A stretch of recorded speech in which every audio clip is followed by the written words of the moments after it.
One of the last things that Blanky said to me whenever I moved out of his cell was, now you're going to see what a good cellie I was, and don't think you can move back in just because you can't get along with Scooby. At this point, Blinky had been pretty passive-aggressive for the last couple of days of our cohabitation. I suspected he didn't have my best interests at heart, that he resented that I was leaving his cell. Still, he had a point. Scooby was a heroin addict, and I did go into that situation with my eyes open, at least to some degree. I didn't have a lot of experience dealing with the day-to-day problems that occur with living with an addict. I wasn't familiar with the symptoms of somebody being high or detoxing, but I did have a family history of heroin addiction.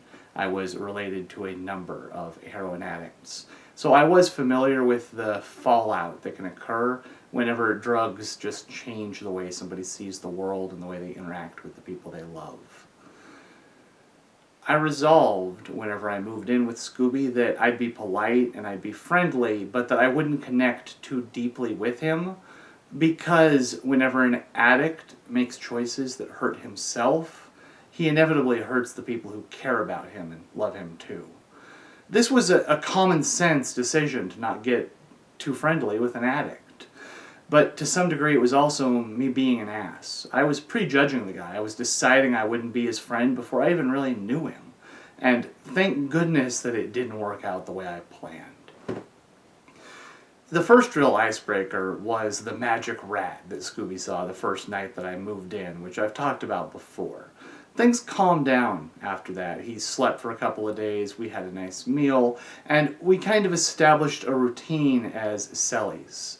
You see, he was an evening kitchen worker, meaning that he went to work at about noon and didn't come home until about 8 p.m. So I would get up a little early, and in the mornings I would get my exercise, I would clean the cell, have a bird bath.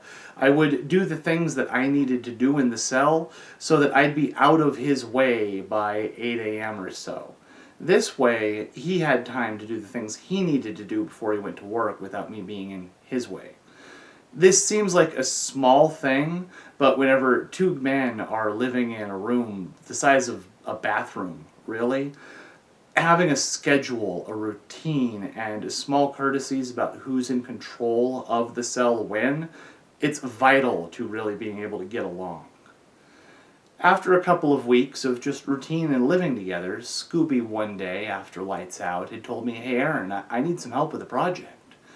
See, I'm a little behind on my debts, and I got all these apples and all this juice, and I need to come off a batch. Now, I've got to deal with the dope man. He's going to clear my debts, and he's going to give me a little issue whenever I give him some white lightning, but I can't give you any of my dope. He's going to give me some, and I need it for myself. I've dealt with this with cellies before, and I can't share. It's not going to work out." The fact of the matter is I really wasn't interested in his heroin, but he was right. There was no way that he was going to reasonably share his drugs with anybody. It just wasn't a reasonable expectation. Instead, he offered that he could make a little extra white lightning. He recalled that my 21st birthday had been just a couple of months before, and that I'd spent it locked up. And he pointed out that celebrating just a little late and him and I having a couple of drinks might be a fun way to spend an evening if I was willing to help him make the Pruno. Boy, making a batch of Pruno and then white lightning in prison is a lot of work. You start by getting a piece of metal, a good thick piece of metal, maybe a can or ideally a skull can, chewing tobacco. And you take anything sharp and hard, even a pair of fingernail clippers if you have to, and you poke through the can so that now you have sharp pieces of metal that are sticking out of the top. And then you take your apple and your can and you just grate it down until all you have is a pile of juice and fruit pulp. You strain the fruit pulp to one side, the juice to the other. You add some sugar, which you can get by boiling off maybe some sodas or some juice out of the kitchen or anything like that in your hot pot. Over the course of a week or so, this will ferment. It'll become booze.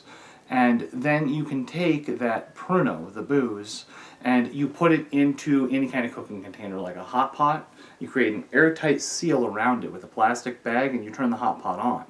The booze will cook off up as it evaporates, and you make a condensing tube out of, maybe a cigarette carton or something like that, and the plastic bag goes through and then down. The condensated alcohol will cool in the condensation tube and rain down the other side into a cup or a bowl or whatever you have. And this is what Scooby and I were drinking. It's called White Lightning. I was never much of a drinker, to be clear, so I guess maybe I didn't have a frame of reference, but I was unprepared for how hard this stuff was going to hit me. It was a good night. I remember him and I sitting up most of the night playing gin and telling stories about before we'd been arrested. And every time one of us won or lost a game of gin, we'd take a shot. And if I had to pick a time, like one night where Scooby and I actually became friends, this was it. And if I had followed my common sense decision, the smart decision I made to not bond with this guy, it wouldn't have happened. I know I say a lot, take the time, make the right choice, really think it through. And those are good advice. But do you know what else is good advice? Is follow your gut. Do what you think is smart. Your first impulse is probably the right choice. Sometimes you can't make the common sense choice or the smart choice. You just have to do what you think is right. And that's what I did. I became friends with Scooby, and thank goodness I did, because he enriched my life in 100 different ways. So as you go through life, whenever you're faced with a choice, and even if it's the smart one, the one that people would tell you is the right choice, if it doesn't feel right to you, your gut is telling you maybe you should think about going the other way, you're the person who's going to have to live with the consequences of your actions. Nobody else. So do what you think is right. Take your time, but do what you think is right.